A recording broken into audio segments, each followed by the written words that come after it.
বৈষম্য বিরোধী ছাত্র আন্দোলনে শেখ হাসিনা সরকারের পতনের পর ভিন্ন এক চিত্র দেখা যাচ্ছে দেশের কাঁচাবাজারে। ইতোমধ্যে স্বাভাবিক হতে শুরু করেছে পরিবহন ব্যবস্থা। চাঁদাবাজি, সিন্ডিকেট নেই সড়কে, ফলে পণ্য সরবরাহ বাড়ায় কমতে শুরু করেছে নিত্য পণ্যের দাম।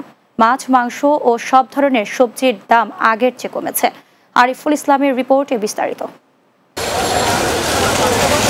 সরকার পতনের অস্থিতিশীলতা কাটিয়ে স্থিতিশীল হচ্ছে দেশ। সেই সাথে বাজারে বেড়েছে সরবরাহ, কমেছে সবজি সহ বিভিন্ন নিত্যপণ্যের দাম। সবজির দাম বাজার ভেদে বেগুন, পটল, পেঁপে, ঢেঁড়স 40 থেকে 50 টাকায় বিক্রি হচ্ছে। সপ্তাহের শুরুতে এসব সবজির দাম ছিল 80 থেকে 100 টাকা, অর্থাৎ কয়েকদিনের ব্যবধানে সবজির দাম অর্ধেকে নেমেছে। মরিচ গত সপ্তাহে 400 টাকা কেজি ছিল, এখন হলো 280 টাকা কেজি। তারপর আপনার ভেন্ডি, পটল আসলে 80 টাকা কেজি, 60 টাকা 50 টাকা কেজি। ডিমের দাম ডজনে 180 টাকা থেকে কমে বিক্রি হচ্ছে 150 টাকায়। কমেছে সব ধরনের মুরগির দাম।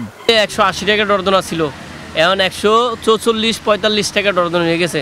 গ্যাঞ্জামের আগে কিনা দাম দেখে না, এখন দাম কমে গেছে, মার্কেটও খালি মাল নাই। ব্রয়লার আসলে আপনার 240-50, আজকে 190। সড়কে চাঁদাবাজি কমলে পণ্যের দাম আরো কমবে বলে আশা ব্যবসায়ীদের। এখন যেহেতু একটা পরিবর্তন আছে, চাঁদাবাজ বন্ধ হয়েছে, আশা করি কিছুদিনের মধ্যে একটা পরিবর্তন আসবে বাজারে। আরো নতুন সরকারের কাছে প্রত্যাশা করি বাজারে আসলে যে ধরনের বৈষম্য বা এই যে সিন্ডিকেট বলতে আমরা যেগুলো বুঝি, বা এই জিনিসগুলো যদি আসলে ভেঙে দেওয়া যায়, আমার কাছে মনে হয় বাজার একটু স্বাভাবিক হবে। দুর্নীতি ও ব্যবস্থাপনা দমনের প্রতিও বিশেষ জোর দিলেন ক্রেতা ভোক্তারা।